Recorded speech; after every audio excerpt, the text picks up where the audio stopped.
দাজ্জালের নাম তো আপনারা শুনেছেন, ভয়ঙ্কর ডেঞ্জারাস একটা ক্যারেক্টার। পৃথিবীর শুরু থেকে শেষ পর্যন্ত এর চেয়ে বড় ফিতনা আসেনি, আসবেও না। দাজ্জালের ফিতনা, সে তার এক চোখ থাকবে, আরেক চোখ এরকম বন্ধ থাকবে, এখানে লেখা থাকবে কাফারা।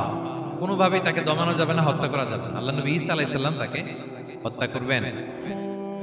তো যে ব্যক্তি সূরা কাহাফ তেলাওয়াত করবে, সূরা কাহাফের প্রথম 10 আয়াত বিশেষ করে মুখস্থ রাখবে, আল্লাহ তাআলা উসিমা মিন ফিতনাতিদ দাজ্জাল, দাজ্জালের ফিতনা থেকে তাকে বাঁচাবেন।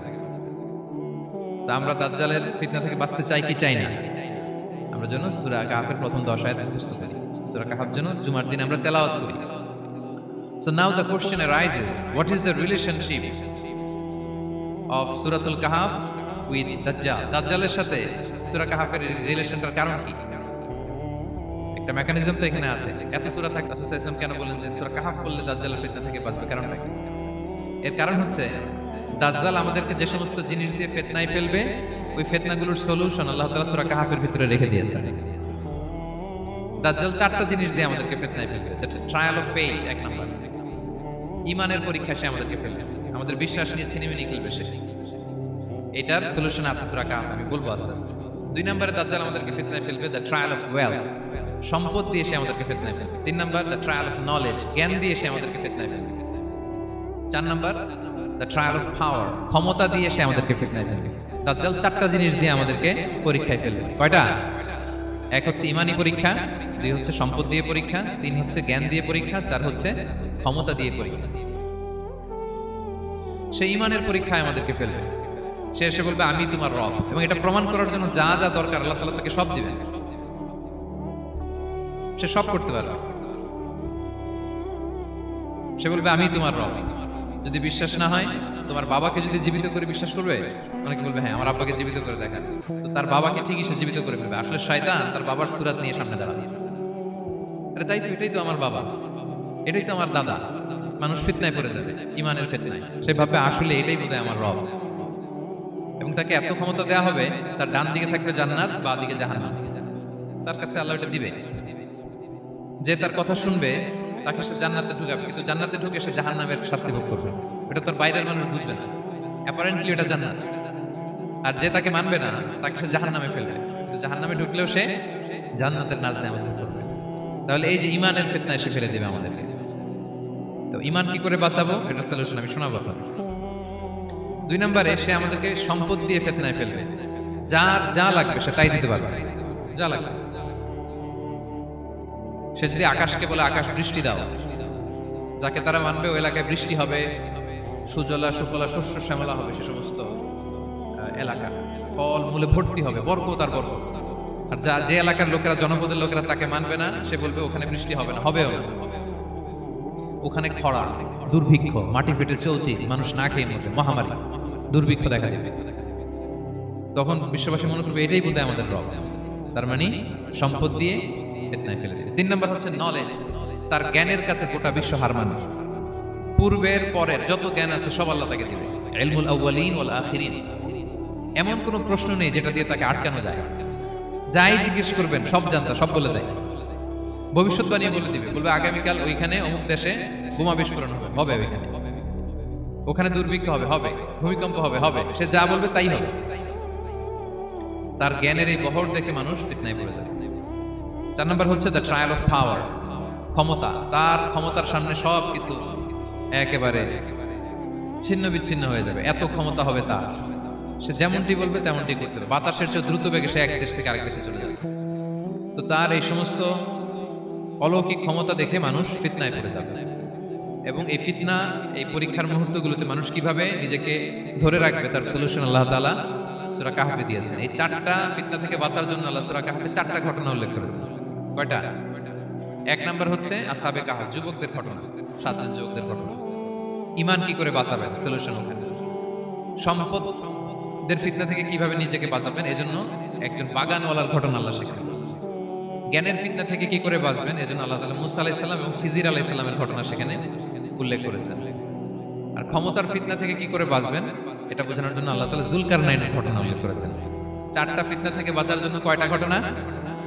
4টা ঘটনা। আমরা তাহলে একটা একটা করে ঘটনা শুনি, আমরা একটু উদ্ধার করার চেষ্টা করি যে কি কি সলিউশন আল্লাহ তাআলা আমাদের বাতল দিলেন। 1 নম্বর হচ্ছে আসহাবে কাহফের ঘটনা। এটা 250 খ্রিস্টাব্দের সময়কালে রোমান সাম্রাজ্যের একজন বাদশা ছিল, নাম দাকিয়ানুস, প্রতাপশালী বাদশা, পৌত্তলিক, মূর্তির পূজা করে। ঈসা আলাইহিস সালাম বিদায় নিয়েছেন 200-250 বছর হলো। তো সব নবীর ধর্মই কিন্তু ইসলাম, যদিও আমরা নাসারা বলি, ইহুদি বলি, সব নবীদের ধর্মই কি ইসলাম। তো তিনি ছিলেন পৌত্তলিক, মূর্তির পূজা করত। আর তার এলাকায় কেউ যদি ঈসা আলাইহিস সালামের নাম নিত, আখিরাতে বিশ্বাস করতো, আল্লাহ বিশ্বাস করতো, তাদেরকে তারা পাথর মেরে হত্যা করত। এজন্য ভয়ে কেউ ঈসাই ধর্মে ঈমান আনতো না, মানে ইসলামে ঈমান আনতো না। এই রাজার ভয়ে সবাই মূর্তির পূজা করত। কিন্তু 7 জন যুবক ছিল, তারা স্রোতে গা ভাসিয়ে দেয়নি, স্রোতের বিপরীতে তারা ঈমান নিয়ে দাঁড়িয়েছে। তারা ঈসা আলাইহিস সালামের রেখে যাওয়া সত্য ধর্মের উপর ঈমান এনেছে, আখিরাতে তারা বিশ্বাস করত। এই 7 জন যুবকের কথা ছড়াতে ছড়াতে রাজা দাকিয়ানুসের কাছে চলে যায়। উনি তো রেগে মেগে ডেকে পাঠালো 7 জন। তাদেরকে জিজ্ঞেস করলো, তোমরা কাকে মানো? বলতেছে এক আল্লাহকে মানি। সাহসী, খুবই সাহসী। বলতেছে তুমি কি জানো তোমরা কার সামনে কথা বলতেছো? আমি তো তোমাদেরকে মৃত্যুদণ্ড দিতে পারি। তারা বলে দেন, কিন্তু আমরা সব বিসর্জন দিলেও ঈমান বিসর্জন দিতে পারবো না। উনি বললেন, তোমরা যুবক মানুষ, রক্ত গরম, আবেগে কথা বলতেছো, 3 দিন সময় দিলাম, যাও। ঈসার নাম ভুলে যাও, আখিরাত ভুলে যাও, আল্লাহর নাম ভুলে যাও। 3 দিন পরে তোমাদেরকে আবার ইন্টারভিউ নেব। ওই দিন যদি একই কথা বলো, পাথর মেরে 7 জনকে দুনিয়া থেকে উড়িয়ে দেব। তারা চলে গেল। এবার 7 বন্ধু মিলে পরামর্শ করতে লাগলো, কি করতে পারি আমরা, এই গুণে ধরা সমাজকে আমরা কিভাবে বাঁচাবো, এই পৌত্তলিকতার ছোবল থেকে এই ইফসিস নগরীকে বাঁচাবো কি করে। নগরীটার নাম ছিল ইফসিস নগরী। বর্তমানে এটা তুরস্কের ইজমির শহরে অবস্থিত। এখনো জায়গাটা প্রত্নতাত্ত্বিকদের ইয়েতে এটা সংরক্ষিত, এখনো টুরিস্টরা যায়। তো তারা বললো, আমরা ঈমান বিসর্জন দিব না, যদি আমরা ওদের কথা মেনে নিই আমরা তো মুশরিক হয়ে গেলাম, চলো আমরা এক কাজ করি, আমরা এলাকা ছেড়ে দিই। এই 7 যুবক আল্লাহর উপর ভরসা করে তারা বাড়ি ঘর আত্মীয় স্বজন সব ছেড়ে দিয়ে, লোকালয় ছেড়ে দূরে একটা পাহাড়ের ভেতরে আশ্রয় নিল। পাহাড়ের ভেতরে একটা গুহা ছিল, এই গুহা কি আরবিতে বলে আল কাহাফ। কি বলে? এই সূরার নাম কি? সূরাতুল কাহাফ। তো তাদের সাথে সাথে একটা কুকুরও যাচ্ছে। তারা বারবার তাড়িয়ে দেওয়ার চেষ্টা করতেছিল কুকুরটাকে, যাতে না যায়, কিন্তু কুকুর শুধু কান্না করে তার সাথে যাওয়ার জন্য ঘেউ ঘেউ করতেছিল। এই কুকুরটাকেও সাথে নিল। ভালো মানুষদের সাথে থাকলে কি হয় দেখেন, এই কুকুরের কথা, যেহেতু 7 জন ইমানদারের সাথে একটা কুকুর ছিল, এই কুকুরের কথা আল্লাহ সূরাতুল কাহাফে উল্লেখ করে দিয়েছে। ওয়াকালবুহুম বাসিতুন যিরাআইহি বিল ওয়াসিল। তো তারা ভিতরে গেল, যে প্রচন্ড ক্লান্ত, তারা ঘুমিয়ে পড়ল। কি করলো? এই এক ঘুমে আল্লাহ 309 বছর কাটাই দিলেন। কয়শো 9 বছর? 9 বছর ঘুম, সব ঘুম, প্রচন্ড ঘুম, ঘুম যেন আর কাটে না। 309 বছর পরে এরা জাগলো। এখন খুব ক্ষুধা, ঘুমে আর মোর ভাঙতেছে। আর একজন জিজ্ঞেস করতেছে, কি লম্বা সময় ঘুম দিলাম বোধহয় আমরা? একজন বলতেছে, হ্যাঁ, মানে সারাদিনই ঘুমাইছি আমরা। আরেকজন বলতেছে, না না, সারাদিন না, দিনের কিছু অংশ হয়তো ঘুমাইছি। আসলে কয় বছর ঘুমাইছে? 309 বছর। এদিকে সভ্যতার তো চেঞ্জ। এখানে ওই দাকিয়ানুস মরে, এর ছেলে মরে, এর নাতি মরে, পুতি মরে, এখন 6ষ্ঠ নম্বর রাজা আসছে। প্রজন্মের পর প্রজন্ম তো শেষ। 309 বছর কমপক্ষে 4-5টা জেনারেশন চেঞ্জ হবে। তো জেনারেশন চেঞ্জ হয়ে, এলাকা চেঞ্জ হয়ে, তারা যে স্বপ্ন দেখেছিল এই ইফসিস নগরীতে কালিমার পতাকা উঠবে, তাদের স্বপ্ন আল্লাহ বাস্তবায়ন করেছে। 309 বছরের ব্যবধানে এই এলাকার সবাই মুসলিম হয়ে গেছে। আল্লাহ চাইছিলেন ওদেরকে দেখাবে এটা, ওদের স্বপ্নটা যে বাস্তবায়ন হয়েছে এটা দেখাবে। ঘুম থেকে উঠছে, একজনকে তারা বললো যে লুকায় লুকায় চাদর মুড়ি দিয়ে কিছু রুটি নিয়ে আসো বাজার থেকে, যাতে তোমাকে না চিনে। চাদর মুড়ি দিয়ে যাও। কিছু পয়সা ছিল, মুদ্রা দিয়ে দিছে। তো সে যে যখন দোকানদারের কাছ থেকে রুটি নিয়েছে আর মুদ্রা দিছে, দোকানদার বলে, এই মুদ্রা কোথা থেকে আসলো? 309 বছর আগে মালয়েশিয়াতে রিঙ্গিট ছিল কিনা জানি না, যেভাবে ওরা ট্রানজাকশন করতে পারে, যেটা ছিল ওইটা যদি এখন কেউ দেয়, রাজধানী বিলাসে খাবার পাওয়া যাবে? হ্যাঁ। তো রুটিওয়ালা বলে, তুমি বর্তমান সময়ের মুদ্রা দাও, এটা দিচ্ছ কেন? বলতেছে, এটা তো বর্তমান সময়ের মুদ্রা। বলতেছে, এই যে মুদ্রার মধ্যে দেখো কোন সালের সিল দেওয়া, এটা তো শত শত বছর আগে। বলতেছে, কি বলে শত বছর আগে? আমি তো আজকে সকালেই বাজার করলাম, ওই বাজার করে যে টাকাগুলো ছিল ওইটাই তো পকেটে। বলতেছে, বলে কি? নিশ্চয়ই তুমি গুপ্তধনের সন্ধান পেয়েছো, হিডেন ট্রেজার। বলো, মানে তার সাথে এদের কথাবার্তা কিছু মিলতেছে না। পরে তাকে ধরে ওই সময়ের রাজার কাছে নিয়ে গেছে। ওই রাজা আবার মুসলিম, সবাই মুসলিম। সবাই সে যা বলে এরাও কেউ বিশ্বাস করে না, এরাও যা বলে এও বিশ্বাস করে না। আর এলাকায় এর বাড়ি ঘর আসবে কোত্থেকে? এর নাতি পুতি যা আছে 5-6 পুরুষ তো মরে সবাই কবরে। তখন তার কথা শুনে সবাই অবাক। তো এটা মিলানোর জন্য তারা 309 বছর আগের দাকিয়ানুস বাদশার সরকারি যে নথিপত্র, ওই পুরাতন ছিঁড়া নথিপত্র তারা বের করলো। বের করে দেখেন ঠিকই দাকিয়ানুস নামে এক বাদশা ছিল, আর অনেক শত শত বছর আগে মোস্ট ওয়ান্টেড 7 জন যুবক ছিল যাদের ব্যাপারে এক্সিকিউশনের অর্ডার ছিল। এখন দেখে তারা অবাক। লম্বা ঘটনা আমি শর্ট করে বলতেছি। পরে সবাই মিলে তাকে সহ ওই গুহায় গেল। গুহায় যাওয়ার পরে সে বাকিদেরকে ডাকতে গুহার ভিতরে ঢুকলো। আল্লাহ তাআলা 7 জনকে ওইখানে মৃত্যু দিয়ে দিলেন। চিরকালের জন্য এই 7 জন ঘুমায় পড়ল। আর এলাকাবাসী রাজা সহ ওইখানে তারা একটা মসজিদ নির্মাণ করল। This is the story of আসহাবে কাহাফ। তো এলাকাবাসী যদিও মুসলিম হয়েছিল, কিন্তু আখিরাতের ব্যাপারে তাদের একটা সন্দেহ ছিল যে আসলে মানুষ মরার পরে কি আবার জীবিত হবে, মৃত্যুবরণ করার পরে আবার মানুষ জীবিত হবে। তাদের মনের মধ্যে একটা সন্দেহ ছিল যে আসলে মারা গেলে মানুষ আবার উঠতে পারে। তাদের এই সন্দেহ দূর করার জন্য আল্লাহ তাআলা এই 7 জনকে 309 বছর ঘুম পাড়িয়ে আবার জীবিত করলেন। সুবহানাল্লাহ। তাহলে ঈমান কিভাবে বাঁচাতে হয় এটার প্রেরণা আমরা এই 7 যুবকের কাছ থেকে পাই। এখানে যেটা আমরা শিখি প্রিয় ভাইরা, 1 নম্বর লেসন হচ্ছে আমাদের গুড কোম্পানি লাগবে, রাইটাস পিপল, মানে আমাদের সার্কেলটা ভালো হইতে হবে। তাদের 7 জনের সার্কেলটা খুব ভালো ছিল, ফলে তারা বিপথে যায় না এবং তারা এমন শক্ত সিদ্ধান্ত নিয়েছে যে আল্লাহ তাআলা সেটাতে বরকত দিয়েছেন, গোটা সমাজকে আল্লাহ তাআলা চেঞ্জ করে দিয়েছেন। এটা হচ্ছে 1 নম্বর লেসন। আপনি ঈমান বাঁচাতে হলে আপনার সার্কেল ভালো লাগবে। খুঁজবেন যে এলাকায় যাবেন ওখানে নামাজি সার্কেল কারা আছে, ওখানে জ্ঞানী গুণী সার্কেল কারা আছে, ওখানে ভালো কাজ করতে চায়, একে অপরকে সহযোগিতা করে, কল্যাণের পথের যাত্রী কারা আছে খুঁজতে হবে আপনাকে। খুঁজে ওই সার্কেলে আপনি যুক্ত হবে, তাইলে ঈমান বাঁচানো যাবে। ক্লিয়ার? 2 নাম্বার হচ্ছে conflict between believers and disbelievers it's universal. সত্য মিথ্যার লড়াই এটা চিরন্তন, আজীবন থাকবে। এটা ওনাদেরও ছিল, এখনো আমাদের লড়াই করে যেতে হচ্ছে, আমাদের ভবিষ্যৎ প্রজন্মও করবে। এই লড়াইটা আমরা করে যেতে চাই। কি বলেন?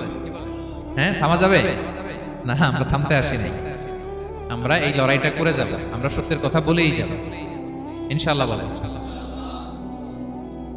3 নাম্বার হচ্ছে যে লেসনটা আমরা পাই, অনেকগুলো লেসন, আমি খুব প্রেসাইজলি বলতেছি। যুবকরা চাইলে একটা সমাজকে পাল্টে দিতে পারে। এই পৃথিবীতে যত বড় বড় বিপ্লব হয়েছে এগুলো যুবকরা এনেছে। তারা হচ্ছে সভ্যতা করার কারিগর। আসহাবে কাহাফ আমাদের এই সময়ের নওজওয়ানদের জন্য প্রেরণা।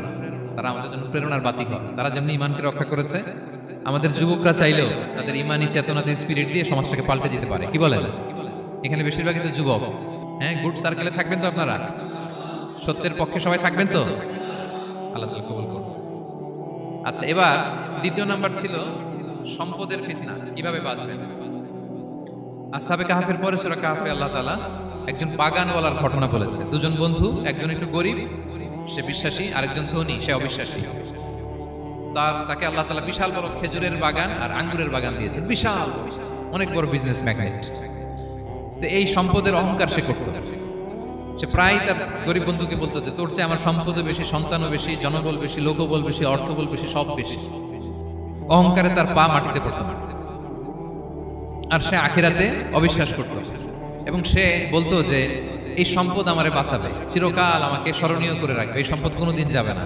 অনেক বড় বড় ধনীরা আছে, তারা এরকম মনে করে যে আমি এত বড় সিআইপি, হ্যাঁ, আমি এত বড় বিজনেস ম্যাগনেট, এই দিন বোধহয় আর চেঞ্জ হতে পারে না, আমার আজীবনই বোধহয় এত পাওয়ার থাকবে, এত সম্পদ থাকবে। এটা ভুল ধারণা।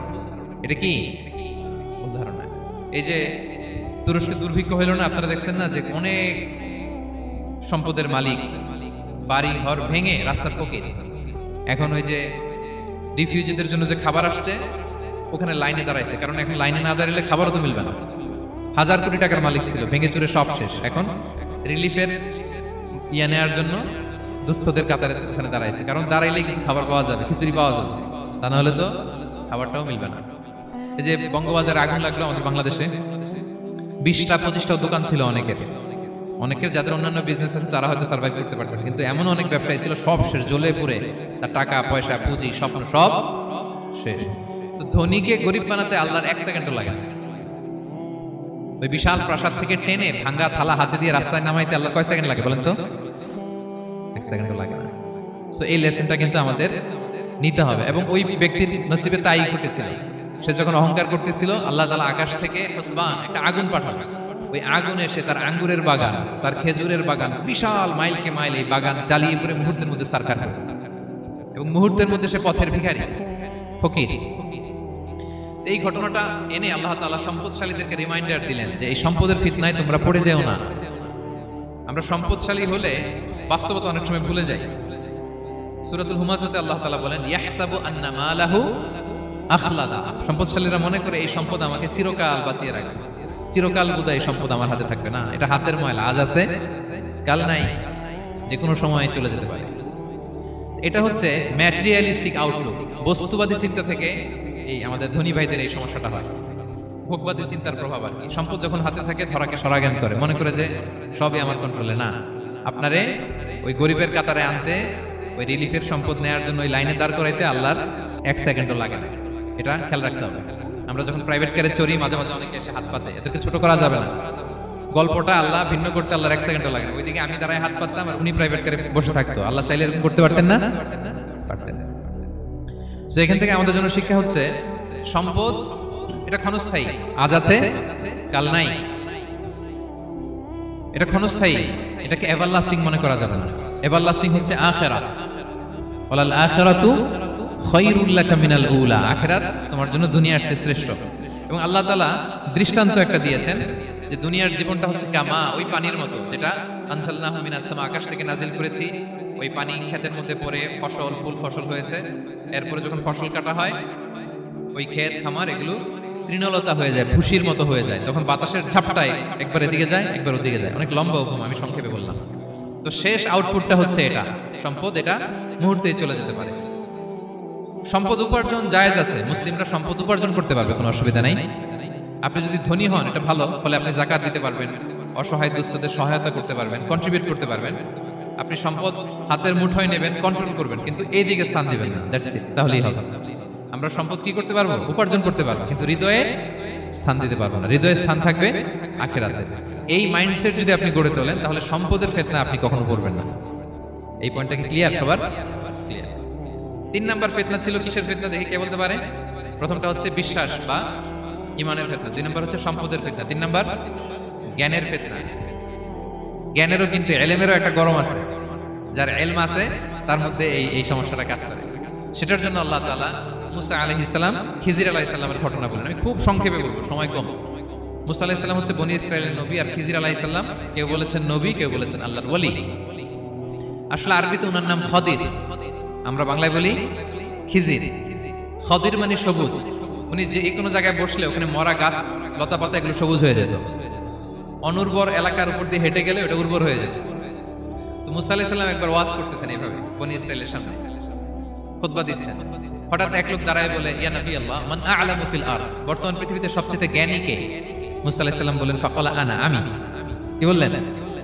উনি আসলে ভুল কিছু বলেন নাই, কারণ প্রত্যেক জামানার নবীকেই আল্লাহ তাআলা সবচেয়ে বেশি জ্ঞান দিয়ে পাঠান, কারণ তার কাছে ওহীর জ্ঞান আসে, অদৃশ্যের খবর আসে, ইলমুল গায়ব আসে। কিন্তু এই উত্তরটা আল্লাহ তাআলার পছন্দ হয় না। আল্লাহ তাআলা চাচ্ছিলেন মুসা যদি বলতো আল্লাহ তাআলাই জানে কে জ্ঞানী বা আল্লাহই সবচেয়ে জ্ঞানী, এরকম হলে ভালো হতো। কিন্তু মুসা আলাইহিস সালাম কি বলছে? আমি। এখন প্রশ্ন করলো সবচেয়ে বড় জ্ঞানী কে? উনি কি বললেন? আমি। এই যে আমি এটাতে ঝামেলা আছে। আমি বড়, আমি জানি, আমি সব, দিস ইজ প্রবলেমেটিক। আল্লাহ এটা পছন্দ করলেন না। আল্লাহ তাআলা মুসা আলাইহিস সালামকে বললেন, মুসা তুমি যে বলছো তুমি জ্ঞানী, না তুমি জ্ঞানী না, তোমার চেয়ে বড় জ্ঞানী আছে। মুসা আলাইহিস সালাম বললেন, তাই নাকি? আমার চেয়ে বড় জ্ঞানী কে? তো আল্লাহ তাআলা বললেন, ইযহাব ইলা মাজমাইল বাহরাইন, 2 সাগর বা 2 নদীর মিলনস্থলে যাও, ওখানে আমার এক বান্দা আছে তোমার চেয়েও জ্ঞানী। মুসা আলাইহিস সালাম বললেন, তাই নাকি? তো আল্লাহ আমি কিভাবে চিনি? উনি কোথায় থাকে কিভাবে বুঝবো? আল্লাহ বললেন, একটা বড় মাছ নাও, এটাকে ফ্রাই করো, এটাকে ফ্রাই করে একটা ঝুড়ির ভেতরে নাও, যেখানে এই মাছটা সাগরে ঢুকে যাবে ওখানে আমার বান্দাকে পাবে। তো উনি ওনার সহযোগী ইউশা ইবনে নুনকে নিয়ে হাঁটতে লাগলেন। হাঁটতে হাঁটতে এক জায়গায় ক্লান্ত হয়ে পাথরের পাশে বিশ্রাম নিলেন। ওই পাথর থেকে আবার এক ধরনের পানি বের হয়, পানিটারে বলে আবে হায়াতের পানি, মা উল হায়াত, জীবন নদীর পানি। এই পানি কোনো মৃত প্রাণী বা বস্তুর গায়ে লাগলে ওটা জীবিত হয়ে যায়। তো ওনারা পাথরে হেলান দিয়ে বিশ্রাম নিচ্ছিলেন। ওই পানি ওই ফ্রাই করা মাছের গায়ে লাগার সাথে সাথে মাছ জীবিত হয়ে ঝুড়ি থেকে বের হয়ে সাগরে ঢুকে গেছে। ওনারা আর খেয়াল করেন না। এরপর আবার হাঁটতে লাগলেন। হাঁটতে হাঁটতে যখন ক্লান্ত শ্রান্ত, তখন বলে, এই ইউশা, আমাদের ওই মাছ ফ্রাই মাছটা দাও, এখন খাই। ঝুড়ি খুলে দেখে মাছ নাই। মাছ গেল কোথায়? তখন ইউশা বলল, হয়তো আমরা যে পাথরের ওখানে বিশ্রাম নিয়েছিলাম ওখানে আমরা ওখানে হারাই ফেলছি। চলো চলো, আরে ওইদিকে তো যাইতে হবে আমাদের। উনি গেলেন, যে দেখে মাছ যে জীবিত হয়ে বালুর এদিকে নাড়াচাড়া করতে করতে সাগরে ঢুকে গেছে, ওখানে দাগ আছে। মুসা আলাইহিস সালাম ঢুকলেন, সুরঙ্গ, ঢুকে দেখে চাদর গায়ে দিয়ে এক লোক শুয়ে আছে। সালাম দিলেন, আসসালামু আলাইকুম। ওই লোক চাদর আর সরায় না, ভিতর থেকে বলতেছে ওয়ালাইকুম আসসালাম। তো চাদরের ভিতর থেকে উনি বলে মান আন, তুমি কে? মুসা আলাইহিস সালাম বললেন আনা মুসা, আমি মুসা। উনি বলেন মুসা বনি ইসরাইল, বনি ইসরাইলের মুসা? বলেন হ্যাঁ। কেন এসেছো? এবার চাদর খুললেন, বলতেছে আপনার কাছ থেকে কিছু শিখতে আসছি। আল্লাহ বলছে আপনি নাকি সবচেয়ে বড় জ্ঞানী। আমি ভুল করে বলে ফেলছিলাম আমি, আল্লাহ বলছেন যে আপনি নাকি জ্ঞানী। বলতেছে না, তুমি আমার জ্ঞান নিতে পারবে না, ওই ধৈর্য শক্তি তোমার নাই। মুসা আলাইহিস সালাম বললেন যে আপনি যে কোনো শর্তে আমাকে একটু রাখেন কয়েকদিন আপনার সাথে, আমি রাজি। বললেন না তুমি পারবে না।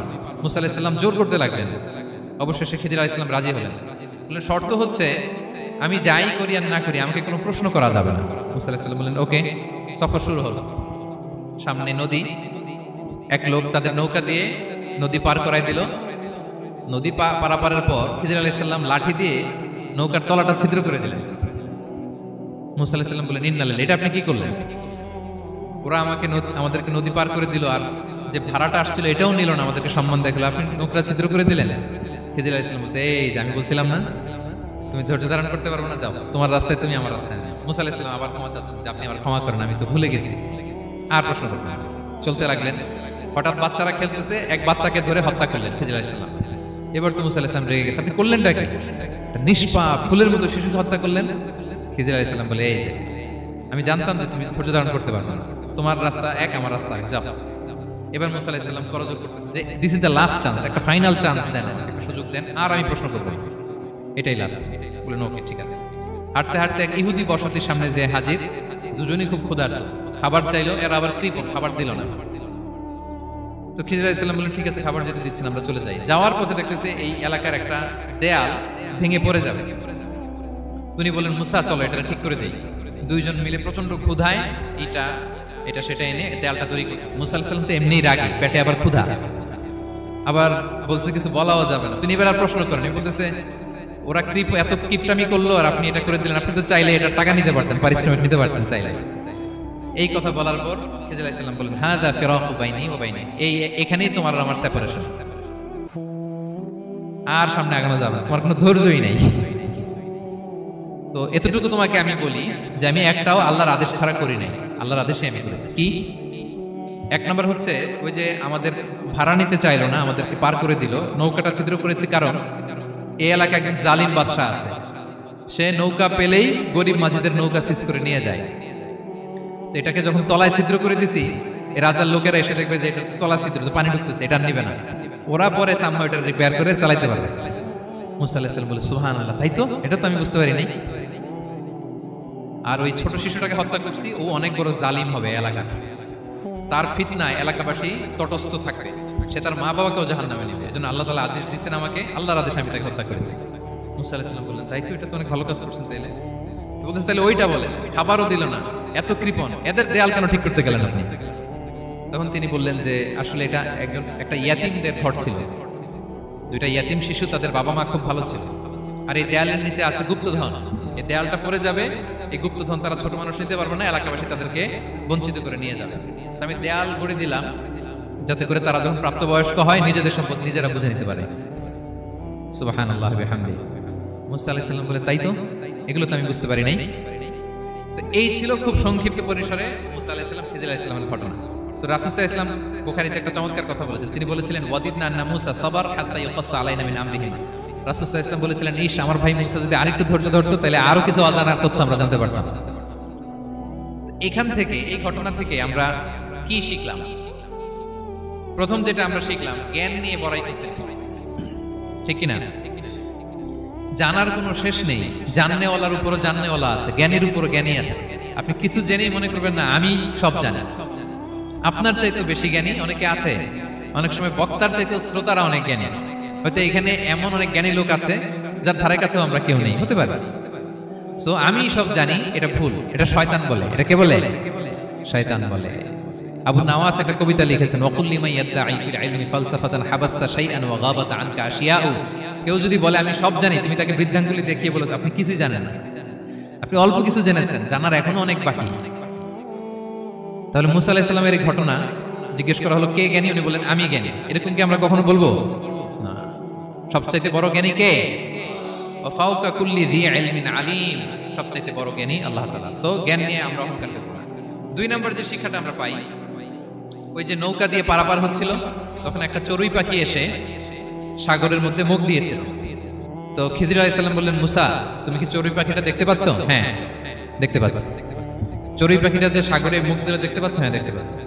তখন খিজির আলাইহিস সালাম বললেন, চড়ুই পাখিটা সাগরে মুখ দিয়ে পানি খাওয়ার পরে চড়ুই পাখির ঠোঁটে বা চঞ্চুতে যতটুকু পানি লেগে আছে, এই পানিটা হচ্ছে তোমার, আমার এবং মহাবিশ্বের আমাদের সকলের জ্ঞান। আর এই মহাসাগরের সকল পানি হচ্ছে আল্লাহ তাআলার জ্ঞান। আল্লাহ তাআলা বলেছেন, ওমা উতিতু মিনাল ইলমি ইল্লা কালিলা, আমি তোমাদেরকে একেবারে অল্প জ্ঞান দিয়েছি, একেবারে অল্প। এই রহস্যে ঘেরা এই মহাবিশ্বের অনেক কিছু আমাদের অজানা প্রিয় ভাইরা, আমরা অনেক কিছু জানি না, আমাদের এই লিমিটেড নলেজ এগুলো ধরে না, তারপর আমরা জ্ঞানের বড়াই করি। আপনারা উপমাটা বুঝতে পারছেন? একটা নৌকা থেকে চড়ুই পাখি ঠোঁট দিয়ে পানি খাচ্ছে, পানি খাওয়ার পরে স্বভাবতই চড়ুই পাখির ঠোঁটে একটু পানি তো লাগবে। খিজির বললেন যে এই পানিটা হচ্ছে তোমার, আমার, পৃথিবীর সবার জ্ঞান, আর এই সাগরের বাকি পানিগুলো কার জ্ঞান? এবার বুঝতে পারছেন আল্লাহ তাআলার জ্ঞানের পরিধি। আমরা জ্ঞান নিয়ে যেন কখনো কি না করি, বড়াই না করি। জ্ঞান 2 ধরনের, একটা বাহ্যিক জ্ঞান, একটা অন্তর্নিহিত জ্ঞান। External knowledge, internal knowledge. আমরা যখন কোরআন হাদিস পড়ি আমাদের বাহ্যিক জ্ঞান অর্জন হয়। কোরআন হাদিস পড়লেই আপনি জ্ঞানী হয়ে যান। এটা কোরআন হাদিস পড়তে হয়, এটা ডাইজেস্ট করতে হয়, এটার উপর আমল করতে হয়। এই জ্ঞান অর্জন শেষে এরপরে আল্লাহর প্রিয় বান্দাদেরকে আল্লাহ অন্তরে ইলমের নূর দেন, ইলহাম দেন। That is the knowledge, that is the pure knowledge. আপনি হাফেজে কোরআন হয়ে ভাবেন না আপনি সব জানেন, আপনি বুখারী মুখস্থ করে ভাবেন না সব জানেন। এই সব জ্ঞান অর্জন করার পরে ইলমের নূর হাসিল হয়, সেটা আল্লাহ সবারে দেয় না। সো এই অন্তর্নিহিত জ্ঞান, দূরদৃষ্টি, farsightedness, that is the pure knowledge. এটার জন্য বছরের পর বছর, যুগের পর যুগ সাধনা করতে হয়। সেটার জন্য এই জ্ঞান অর্জনের জন্য 3টা জিনিস করতে হয় ইলমের নূর অর্জনের জন্য। কয়টা? 1 হচ্ছে বিনয়, 2 হচ্ছে সফর, 3 হচ্ছে সবর। আবার বলি, 1 হচ্ছে বিনয়, 2 হচ্ছে সফর, 3 হচ্ছে সবর। আল্লাহ তাআলা আল্লাহর নবীকে তাওরাত দেওয়ার পরেও আরো ট্রেনিং সেশন করাইছেন খিজির আলাইহিস সালামের কাছে। যাও ওনার কাছে গেলে তুমি ছোট হবা, নত হবা। জ্ঞান যদি আমি নিতে চাই আমাকে ছোট হইতে হবে। ধরেন একটা গ্লাস থেকে একটা খালি গ্লাসে পানি ঢালবো, তো যেটাতে নেওয়া হবে এটা উপরে থাকলে হবে? যে গ্লাসটার মধ্যে পানি আছে এটা উপরে থাকবে, ওইটা ব্ল্যাঙ্ক গ্লাসের মধ্যে পড়বে। আপনি নলেজ, ইলম নিতে চাইলে আপনাকে নিচে থাকতে হবে, উনি উপরে থাকবে। আপনার শায়েখ আপনাকে দিবে, আপনার উস্তাদ আপনাকে দিবে, আপনার মুর্শিদ আপনাকে দিবে। বুঝতে পেরেছেন? তাহলে আমাদেরকে হাম্বলনেস লাগবে, শিখতে হইলে হাম্বল হইতে হয়, বিনয়ী হইতে হয়। আচ্ছা, 2 নাম্বার সফর করতে হয়। এটা আল্লাহ মুসা আলাইহিস সালামকে দিয়ে করাইছেন, যাও পিছে পিছে উস্তাদের পিছে পিছে ঘুরো। তো এজন্য সফর করতে হয়। এখন ঘরে বসে অনেক কিছু জানা গেল, উস্তাদের সান্নিধ্য লাগে, সফর করতে হয়। আমাদের ক্লাসিক আলেমরা হাদিস কালেকশনের জন্য শহরকে শহর সফর করতেন। এখন আমাদের আলেমরা দেওবন্দে যায়, মিশরে যায়, মদিনায় যায়, এখানকার মালয়েশিয়ান স্টুডেন্টরা দেশে বিদেশে যে নলেজ অর্জন করে। সফর আপনাকে লাগবে। তাহলে বিনয়, সফর, 3 নম্বরে কি? সবর। ধৈর্যশীল হইতে হবে। দেখেন মুসা আলাইহিস সালাম বারবার প্রশ্ন করে ফেলতেছেন, বারবার ওয়াদাভঙ্গ করতেছেন, এরকম করলে হবে না। ধৈর্য লাগবে। ধৈর্যের বলে বলিয়ান হলে তখনই আপনার মধ্যে ইলম আসবে। তাহলে জ্ঞানের ফিতনায় পড়ার আর আমাদের কোনো সম্ভাবনা আছে? আমরা বিনয়ী হব, আমরা জ্ঞান আল্লাহর দিকে ফিরাই দেব, আমরা বলবো উনি সবচেয়ে ভালো জানেন। পারা যাবে তো ইনশাআল্লাহ? আচ্ছা, আমি একেবারে শেষ পর্যায়ে চলে আসছি, 2 মিনিটের মধ্যে শেষ করে দিচ্ছি। 3 নাম্বার ছিল কিসের ফিতনা? 4 নাম্বার ক্ষমতার ফিতনা। এই ফিতনা থেকে বাঁচার জন্য সর্বশেষ আল্লাহ তাআলা যুলকারনাইনের ঘটনা বলেছেন। অনেক বড় বাদশা ছিলেন, পৃথিবীতে 4 জন বাদশা গোটা বিশ্ব শাসন করেছেন। 2 জন কাফির, 2 জন মুমিন। কাফির একজন হচ্ছে নমরুদ, যিনি ইব্রাহিম আলাইহিস সালামকে আগুনে ফেলেছিলেন। আরেকজন হচ্ছে বখতেনাসার, যাকে ইংরেজিতে বলে নেবুচারনেজার দ্য সেকেন্ড, দ্বিতীয় নেবুচারনেজার। তারা কোনো নির্দিষ্ট এরিয়ার বাউন্ডারির বাদশা না, গোটা বিশ্বের বাদশা ছিলেন। এই 2 জন কাফির। আর 2 জন বাদশা ছিলেন গোটা বিশ্বকে শাসন করেছেন, তারা ছিলেন মুমিন। একজন হচ্ছে সুলাইমান আলাইহিস সালাম, আল্লাহর নবী। আরেকজন হচ্ছে যুলকারনাইন, গোটা বিশ্ব শাসন করেছেন, প্রাচ্য থেকে পাশ্চাত্য সব জায়গায় তিনি গিয়েছেন, ইসলামের বাণী প্রচার করেছেন, জালিমদেরকে শায়েস্তা করেছেন। তো এরকম দিক বিদিক তিনি জয় করতেছিলেন। অনেকে যুলকারনাইনকে আলেকজান্ডার দ্য গ্রেটের সাথে গুলিয়ে ফেলে না। ম্যাসিডোনিয়াতে যে আলেকজান্ডার দ্য গ্রেট ছিল, উনি আর যুলকারনাইন এক নন। যুলকারনাইন হচ্ছে আল্লাহ তাআলার প্রিয় একজন বান্দা, অনেক বড় সাহসী বীর পুরুষ ছিলেন, গোটা বিশ্বে ইসলাম প্রচার করেছেন। করতে করতে করতে করতে অনেক বড় ঘটনা, আমি সব শেষের ঘটনাটা বলি। উনি জর্জিয়া, বর্তমান যে জর্জিয়ার তিবলিসি এরিয়া, এখানে এসে একটা এলাকার সন্ধান পেলেন, যারা ওনাকে এসে বলল যে এখানে একটা জঙ্গলি গ্রুপ আছে যাদের নাম ইয়াজুজ মাজুজ, তারা এসে আমাদের উপর হামলা করে। হে জুলকারনাইন, আমরা আপনাকে ট্যাক্স কালেক্ট করে দিচ্ছি, আপনি তাদের মাঝে আর আমাদের মাঝে একটা প্রাচীর তৈরি করে দেন। আপনারা ইয়াজুজ মাজুজের নাম শুনেছেন না? ইংরেজিতে বলে গগ ম্যাগগ। নূহ আলাইহিস সালামের 4 সন্তান ছিল, হাম, সাম, ইয়াফাস, কানাআন। এই ইয়াফাসের বংশধর হচ্ছে ইয়াজুজ মাজুজ, জঙ্গলি, হাজার হাজার শুধু বংশ বিস্তার করে। তারা এসে লোকালয়ে মানুষের উপর আক্রমণ করে, তাদের গবাদি পশু এগুলো ছিনিয়ে এনে ফলমূল খেয়ে ফেলে। তো জুলকারনাইন বাদশার কাছে যখন বিচার দেওয়া হলো, উনি বললেন ঠিক আছে, তোমাদের ট্যাক্স দেওয়া লাগবে না, তোমরা শারীরিক পরিশ্রম করে আমাকে সাহায্য করো। তো উনি বর্তমানে হচ্ছে এক পাশে কৃষ্ণ সাগর, ব্ল্যাক সি, আরেকদিকে কাস্পিয়ান হ্রদ বা কাস্পিয়ান সাগর, এর মাঝখানে 1200 কিলোমিটার লম্বা মাউন্টেন রেঞ্জ, পাহাড়ি এরিয়া। আপনারা গুগলে দেখবেন, এইখানে দুই পাহাড়ের মাঝখানে ফাঁকা জায়গায় তিনি বড় বড় লোহার পাত প্রথিত করলেন, গেড়ে দিলেন। এরপরে তামা, সীসা গালিয়ে বিশাল একটা ওয়াল তৈরি করলেন। এটা জুলকারনাইন ওনার বানানো ওয়াল বা ড্যাম, প্রাচীর। এখন আর ইয়াজুজ মাজুজ আসতে পারে না, ওরা আর আসতে পারে না। ওরা প্রতিদিন এটা ভাঙার চেষ্টা করে, কিন্তু ভাঙতে ভাঙতে আরেকটু ভাঙলেই ভেঙে যাবে। ওরা বলে আগামীকাল ভেঙে যাবে, ইনশাল্লাহ বলতে ভুলে যায়।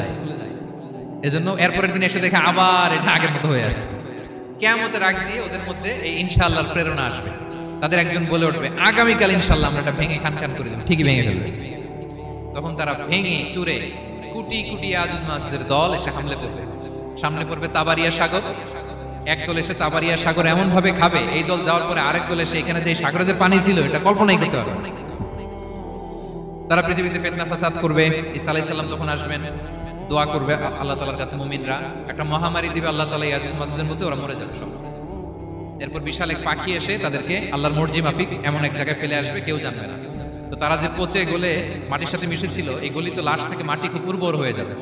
এরপর আল্লাহ তাআলা পৃথিবীর মধ্যে বারাকা দিবেন, কিছু রোপণ করলে তাড়াতাড়ি ফুলে ফেপে বড় বড় ফলমূল হচ্ছে। তো এটা কিয়ামতের আলামতের অন্য কোনো আলোচনায় হয়তো আমরা বলবো। তো জুলকারনাইন তিনি বিশাল এখানে প্রাচীর তৈরি করে দিয়েছিলেন, এবং প্রাচীর তৈরি করে দিয়ে তাদেরকে বলেছিলেন যে যতদিন আল্লাহ তাআলা চাইবেন এটা থাকবে, এবং যেদিন আল্লাহ তাআলার আদেশ আসবে এটা ভেঙে খান খান হয়ে যাবে। তার মানে দেখেন, এত পাওয়ারফুল, এত শক্তিশালী, এত ক্ষমতাধর হওয়ার পরেও তিনি তার ক্ষমতাকে কার দিকে ফিরিয়ে দিয়েছেন? যে আল্লাহ যতদিন চাইবে এই প্রাচীর টিকে থাকবে, যেদিন আল্লাহ তাআলার আদেশ আসবে এই প্রাচীর ভেঙে খান খান হয়ে যাবে। সো আমরা ক্ষমতার দেখা পেলে, চেয়ার একটা পেলে, আমরা যেন জালিম হয়ে না উঠি, এটা হচ্ছে এখান থেকে শিক্ষা। আমরা যেন জুলুম না করি। উনি সম্পদের মালিক ছিলেন, ক্ষমতার মালিক ছিলেন, কিন্তু উনি যে আল্লাহর বান্দা এটা ভুলে যান নাই। আমরা যখন ক্ষমতাশীল হই, আমরা যখন প্রধানমন্ত্রী হই, আমরা যখন প্রেসিডেন্ট হই, আমরা যখন পাওয়ারফুল হই, আমাদের সবচেয়ে বড় পরিচয় যে আমরা আব্দুল্লাহ, আল্লাহর গোলাম, এটা আমরা ভুলে যাই। আমাদের আসল পরিচয় কি? আমরা আল্লাহর গোলাম। আমরা যে আল্লাহর গোলাম, এই চিন্তাটা, এই সেন্সটা যদি আমাদের মাথায় থাকে, তাহলে ক্ষমতা আমাদেরকে দাম্ভিক বানাতে পারে না, আর ওই ক্ষমতা আমাদেরকে ফিতনায়ও ফেলবে না। তাহলে সম্মানিত সুধী, দাজ্জাল কয়টা জিনিস দিয়ে আমাদেরকে ফিতনায় ফেলবে? 4টা। দ্য ট্রায়াল অফ ফেইথ, ইমানের পরীক্ষা; দ্য ট্রায়াল অফ ওয়েলথ, সম্পদ দিয়ে পরীক্ষা; দ্য ট্রায়াল অফ নলেজ, জ্ঞানের পরীক্ষা; দ্য ট্রায়াল অফ পাওয়ার, ক্ষমতার পরীক্ষা। আর ইমানের পরীক্ষায় উত্তরণের জন্য আল্লাহ তাআলা আমাদেরকে সূরা আসহাবে কাহফের ঘটনা শুনিয়েছেন, যে 7 জন যুবক তারা তাদের ইমানকে হেফাজত করেছিল। সম্পদের ফিতনা থেকে বাঁচানোর জন্য আল্লাহ তাআলা আমাদেরকে এক বাগানওয়ালার কাহিনী জানিয়েছেন, যে সম্পদ পেয়ে তোমরা দাম্ভিক হয়ে যাও না, এটা আজ আছে কাল থাকবে না। জ্ঞানের পরীক্ষা থেকে আমাদের মুক্তির জন্য আল্লাহ তাআলা অনেক বড় করে আল্লাহ নবী মুসা আলাইহিস সালাম এবং খিজির আলাইহিস সালামের ঘটনা শুনিয়েছেন, আমাদের বুঝিয়েছেন যে আমাদেরকে বিনয়ী হতে হবে, জ্ঞানের জন্য সফর করতে হবে এবং সবর করতে হবে। সবশেষে আল্লাহ তাআলা ক্ষমতার ফিতনা থেকে বাঁচানোর জন্য ক্ষমতাধর, আমরা তো একটা দেশের মালিক হই এখন, অমুক দেশের প্রেসিডেন্ট, অমুক দেশের প্রধানমন্ত্রী, উনি গোটা বিশ্বের প্রতাপশালী রাজা ছিলেন জুলকারনাইন। তারপরেও উনি যে আব্দুল্লাহ, উনি যে আল্লাহর গোলাম, এটা তিনি ভুলে যাননি। তাহলে এইভাবে যদি আমরা এই ফিতনাগুলো থেকে বাঁচার চেষ্টা করি, তাহলে এই ফিতনা থেকে আমরা বেঁচে থাকতে পারবো। এবং দাজ্জাল যদি এই মুহূর্তেও আসে, সে আমাদেরকে বিভ্রান্ত করতে পারবে না। পারবে? পারবে না ইনশাআল্লাহ। ইনশাআল্লাহ বলেন। আর ভবিষ্যতের সব কাজের আগে আমরা সবসময় কি বলবো? মনে থাকবে সবার? আল্লাহ তাআলা আমাদের সবাইকে কথাগুলো বোঝার ও আমল করার তৌফিক দান করুন।